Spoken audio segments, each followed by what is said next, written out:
السلام علیکم۔ پانی اللہ تعالیٰ کی بہت بڑی نعمت ہے، اور قرآن پاک میں کہا گیا ہے کہ ہم نے ہر جاندار چیز کو پانی سے پیدا کیا۔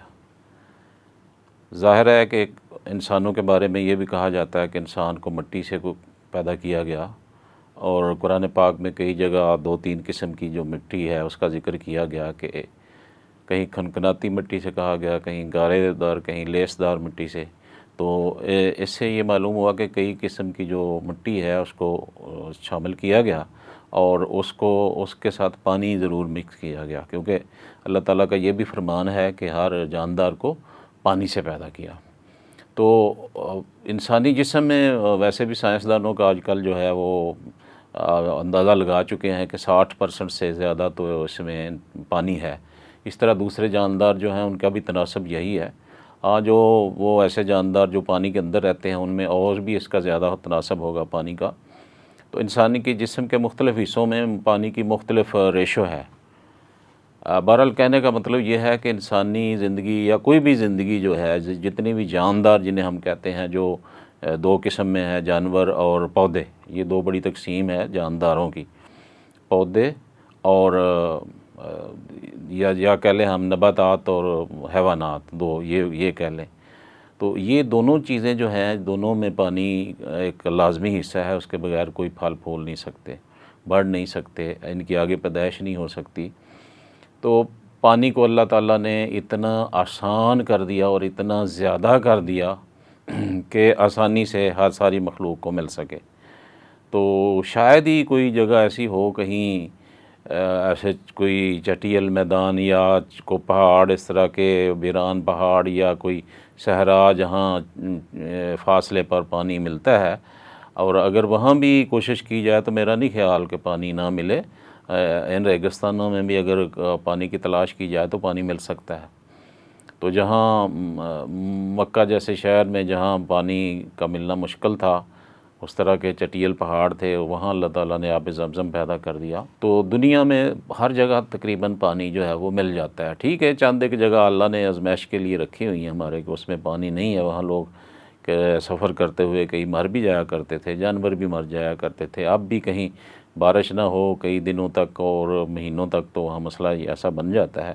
لیکن اوورآل دنیا میں اللہ تعالیٰ نے پانی کی مقدار اتنی بنائی ہے کہ قرآن پاک میں بر اور بحر کے الفاظ جو ہیں وہ تناسب ہمیں بتاتے ہیں۔ بر جو ہے خشکی، اس کے لیے 28 الفاظ استعمال کیے گئے ہیں، اور بحر کے لیے 72 الفاظ استعمال کیے گئے ہیں۔ اس سے معلوم ہوا کہ جو پانی ہے وہ 72% دنیا میں موجود ہے، دنیا کے حصوں میں۔ دنیا کے 72% رقبے پہ پانی موجود ہے، اور پانی کی کل مقدار بھی شاید ایسی ہی ہو، کیونکہ سمندر اتنے گہرے ہیں کہ ان کا کئی جگہ سے تو اندازہ ابھی تک لگایا ہی نہیں جا سکا، اور کئی جگہ کہتے ہیں کہ ہمالیہ بھی اس میں ڈوب جائے۔ تو اتنا پانی ہے، اور دوسری طرف خشکی ہے، تو اس کا تناسب وہی ہوگا جو اللہ تعالیٰ نے مقرر کیا ہے۔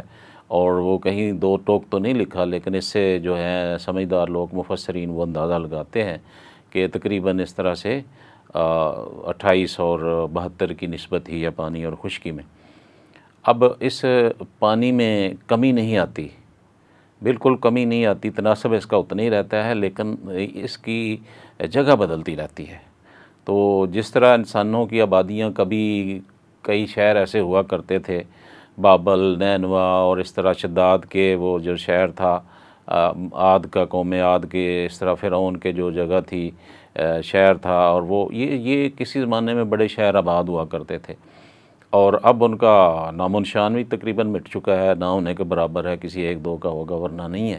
اور نئی آبادیاں آ گئی، نئے شہر بن گئے، نئی جگہ، جس طرح یہ انسانوں کی تبدیلیاں جگہ جگہ ہوتی رہتی ہیں، ایک جگہ سے دوسری جگہ، اسی طرح پانی بھی جو ہے ایک جگہ سے دوسری جگہ جا رہا ہے۔ تو ہم لوگ جو ہیں، ہمیں اللہ تعالیٰ نے بہت پانی عطا کیا، پاکستان میں خاص طور پہ۔ اس میں میٹھے پانی کے چشمے ان پہاڑوں سے میں نے دیکھے ہیں جو اونچائی پہ پہاڑ ہے۔ تو جہاں اگر دیکھا جاتا تو پانی کا نکلنا، نیچے سے پانی لے کے اوپر پہاڑ پہ جانا، جو لوگ پہاڑوں پہ رہتے ہیں ان کے لیے بہت مشکل تھا، تو ان کے لیے چشمے اللہ تعالیٰ نے اوپر سے جاری کر دیے۔ اور اسی طرح مدینہ کے قریب پہاڑیوں میں نے دیکھا ہے کہ وہاں بھی پہاڑوں کے اوپر پیالے نما جگہ بنی ہوئی ہے، جس میں پانی موجود ہے، تو اللہ تعالیٰ نے ہر جگہ پانی پہنچا دیا۔ اب انسانوں کا کام ہے کہ اس کو طریقے سے استعمال کریں۔ ایک حدیث پاک ہے کہ پانی چاہے تم دریا کے کنارے بیٹھے ہوئے ہو، ایک قطرہ بھی پانی ضائع نہ کرو۔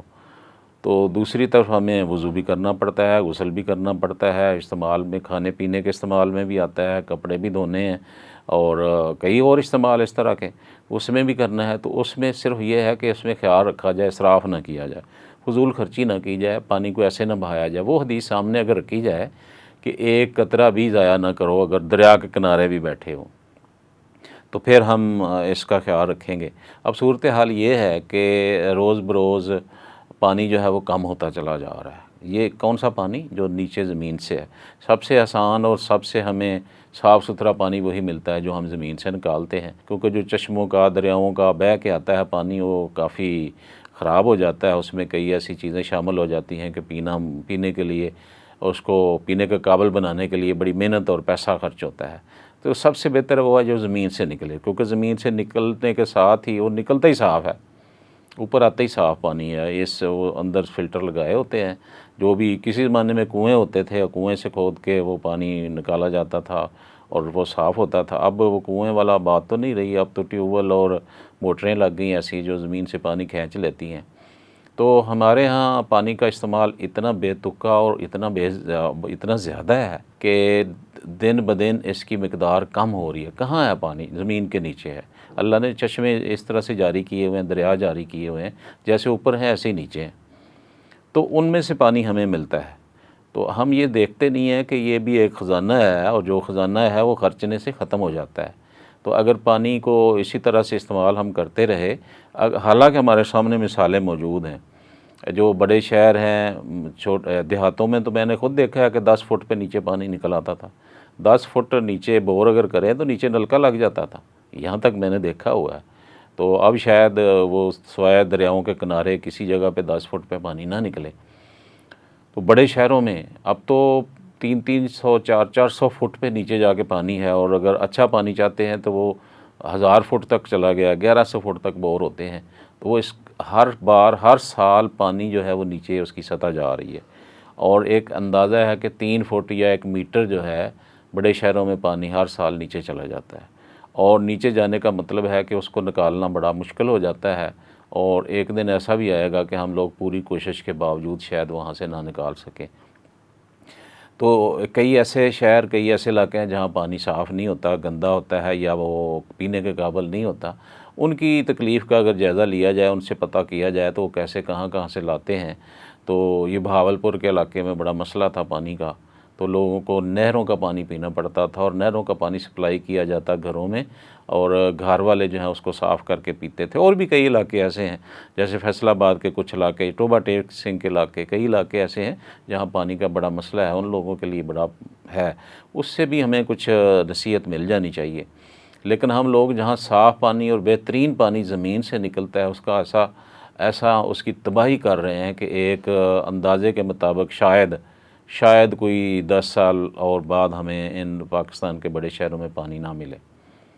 تو ابھی ایک وارننگ کے طور پہ آپ کو بتاتا ہوں کہ جنوبی افریقہ کا شہر ہے کیپ ٹاؤن میں پانی کی قلت ہو گئی ہے، اور گورنمنٹ نے بالکل جواب دے دیا۔ انہوں نے کہا کہ ہم پانی سپلائی نہیں کر سکتے، اور وہاں سارے چشمے تو کجا، وہاں ہر چیز ہی خشک ہونے لگی ہے، اور وہ بڑی مشکل سے جو پانی بڑی دور سے لوگ جو لاتے ہیں، اور ان لوگوں کو مصیبت بنی ہوئی ہے پینے کا پانی۔ اور ایسا نہ ہو کہ کوئی وقت ایسا آ جائے، اللہ نہ کرے کوئی وقت ایسا آ جائے، ابھی تو اللہ تعالیٰ بارشیں دے رہا ہے، تو جب جو ہمارے کرتوت ہیں ان کے سبب ایسا بھی ہوگا کہ کوئی وقت ایسا بھی آئے گا کہ اوپر سے بارشیں بند ہو جائیں گی۔ 1 سال بارش بند ہوگی، 2 سال بارش بند ہو گئی، تو ہمیں پانی کیپسولوں میں لے کے پینا پڑے گا۔ اتنا یہ ہمارا جو نقصان ہم کر رہے ہیں اس کا۔ تو اس کا حل کیا ہے؟ تو اس کے لیے سب سے بہترین پروگرام تو یہ ہے کہ اس کی بچت کی جائے، جتنا بھی کیا جا سکتا ہے۔ جو زیر زمین پانی ہے اس کا کم سے کم استعمال کیا جائے۔ دوسرے نمبر پہ یہ ہے کہ پانی ذخیرہ کرنے کا طریقہ جو ہے وہ بڑھائے جائیں۔ پہلے زمانے میں بھی شہروں میں ذخیرہ کیا جاتا تھا، بڑے جو تالاب بنائے جاتے تھے، اور پھر بعد میں وہ ٹینکیوں کی شکل میں بن گئے۔ تو تالاب بڑے شہروں میں اب بھی ان کے نشانات موجود ہیں۔ تو اس طرح سے تالاب جو ہیں مختلف جگہ پہ بنائے جائیں. بارش کے پانی ابھی برسات کا موسم ہے تو بہت سا پانی آئے گا بارش کا اور سارے کا سارا ضائع ہو جائے گا, اور ہم نے کوشش کرنی ہے کہ نکل جائے پانی. نکالنا نہیں بھائی, اس کو سنبھالنا ہے. اور اگر ہم کوشش کریں اور ہماری حکومت بھی اس طرح کا کوئی پروگرام دے کہ چھتوں پہ پانی کو محفوظ کیا جائے, اور یہ جو باہر دیہاتی علاقے ہیں جہاں کھیت ہیں تو ہر کھیت میں ہر ایکڑ میں ایک کونے میں 4 5 6 مرلے کی ایسی جگہ ہو گہرائی میں بنی ہو تالاب شکل کی, جس میں اس کا پورے ایکڑ کے پانی جو بارش کا پانی ہے پورے ایکڑ کا وہاں اکٹھا ہو جائے, یا 2 4 5 6 ایکڑ کا اکٹھا بھی ایک تالاب بنایا جا سکتا ہے. اور اس میں تھوڑا بہت خرچہ کر کے پہلے کچے ابتدائی طور پہ, بعد میں اس پہ خرچے کر کے پکے بھی بنائے جا سکتے ہیں تاکہ پانی محفوظ ہو, ہماری فصلوں کو آسان رہے اور ہمارے مویشیوں کے لیے آسانی رہے, ہمارے انسانوں کے لیے آسانی رہے. تو شہروں میں بھی اسی طرح محفوظ کیا جا سکتا ہے. اور کئی شہروں کی مثالیں ایسی ہیں یورپ میں جہاں وہ پانی کو وہ کہتے ہیں کہ اوپر اپنی چھتوں پر محفوظ رکھو, ہم پانی سپلائی نہیں کریں گے اسی کو جو بارش کا آ رہا ہے. اور بارش کا پانی اچھا ہوتا ہے, معمولی سا اگر اس میں تھوڑا سا وہ مٹیریل ہوتا ہے تو وہ بڑی آسانی سے نکل جاتا ہے, بہترین وہ پانی ہوتا ہے. تو اللہ تعالیٰ پانی کو بدل رہا ہے, اگر ہم نے اس کی قدر نہ کی, اس کو اسی طرح ضائع کرتے رہے تو ہمارے ہاتھوں سے یہ نکل جائے گا اور جا کے سمندروں میں جا کے چلا جائے گا, جہاں سے ہمارے لیے پینا اور صاف کرنا بہت مشکل ہو جائے گا.